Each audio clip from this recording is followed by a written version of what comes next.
बिस्मिल्लाहिर्रहमानिर्रहीम। अस्सलाम वालेकुम दोस्तों, उम्मीद करता हूँ आप सब लोग खैरियत से होंगे। 3 नौजवान मुल्क से बाहर सफ़र पर जाते हैं और वहाँ एक ऐसी इमारत में ठहरते हैं जो 75 मंजिल है। उनको 75वीं मंजिल पर रूम मिलता है। उनकी इमारत की इंतज़ामिया बाखबर करते हुए कहती है कि हमारे यहाँ का निज़ाम आपके मुल्क के निज़ाम से थोड़ा सा मुख्तलिफ है। यहाँ के निज़ाम के मुताबिक रात के 10 बजे के बाद लिफ्ट के दरवाजे बंद कर दिए जाते हैं। लिहाजा हर सूरत आप कोशिश कीजिए कि 10 बजे से पहले आपकी वापसी मुमकिन हो, कि अगर दरवाजे बंद हो जाएंगे तो किसी भी कोशिश के बावजूद लिफ्ट खुलवाना मुमकिन ना होगा। दिन वो तीनों सैरो सियाहत के लिए निकलते हैं, मगर रात 10 बजे से पहले वापस लौट आते हैं। मगर दूसरे दिन वो लेट हो जाते हैं और वो 10 बजे के बाद इमारत में दाखिल होते हैं। अब लिफ्ट के दरवाजे बंद हो चुके थे। अब इन तीनों को कोई राह नज़र नहीं आ रही थी कि कमरे तक कैसे पहुंचा जाए, जबकि कमरा 75 मंजिल पर है। तीनों नौजवानों ने फैसला किया कि सीढ़ियों के अलावा कोई दूसरा रास्ता नहीं है, तो यहाँ से इब्तिदा करनी पड़ेगी। इनमें से एक ने कहा, मेरे पास एक तजवीज़ है। उन्होंने पूछा, वो क्या है?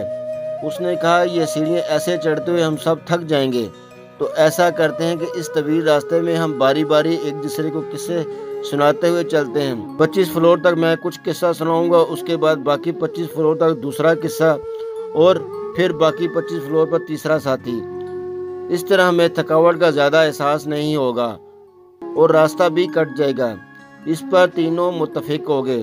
पहले दोस्त ने कहा, मैं तुम्हें लतीफ़ा और मज़ाहिया किस्सा सुनाता हूँ जिससे तुम सब एंजॉय करोगे। अब तीनों हंसी मजाक करते हुए चलते रहे। जब 25 मंजिल आ गई तो दूसरे साथी ने कहा कि अब मैं तुम्हें किस्सा सुनाता हूँ, मगर मेरे किस्से संजीदा और हकीकत होंगे। तीनों इस पर मुत्तफिक हो गए। अब 25 मंजिल तक वो संजीदा और हकीकी किस्से सुनाते हुए चलते रहे। अब जब 50 मंजिल तक पहुँचे तो तीसरे साथी ने कहा कि अब मैं तुम लोगों को कुछ गमगीन और दुख भरे किस्से सुनाता हूँ, जिस पर सब मुत्तफिक हो गए और गम भरे किस्से सुनाते हुए बाकी मंजिल पे तय करते रहे। यहाँ तक तीनों थक कर जब दरवाजे तक पहुँचे तो एक साथी ने कहा कि मेरी ज़िंदगी का सबसे बड़ा गम भरा किस्सा ये भी है कि हम कमरे की चाबी नीचे इस्तकबालिया में ही छोड़ आए हैं। यह सुनकर तीनों गशी पे तारी हो गए। मगर रुकें, अभी मेरी बात मुकम्मल नहीं हुई। इस किस्से में हम सब के लिए इबरत है। कैसे? देखें, हम लोग जो कि अपनी ज़िंदगी के 25 साल हंसी मजाक में गुजार देते हैं, बाकी 25 साल शादी, बच्चे, रिज़्क़ की तलाश, नौकरी जैसी संजीदा ज़िंदगी में फंसे रहते हैं। बुढ़ापे में बीमारियां, बच्चों के गम, ऐसे ही हज़ारों मुसीबतों के साथ गुजारते हैं कि असल चाबी तो हम साथ लाना ही भूल गए हैं, जन्नत की चाबी, जिसको हम पहली मंजिल पर ही छोड़ आते हैं। मेरे दोस्तों, इस मज़मून में जो हदीस पेश की गई है इसका मुझे हवाला पता नहीं, अगर किसी को पता हो तो शेयर करे। जज़ाकल्लाह। अल्लाह ताला हमें आखिरत की फ़िक्र करने की तौफीक अता फरमाए। आमीन।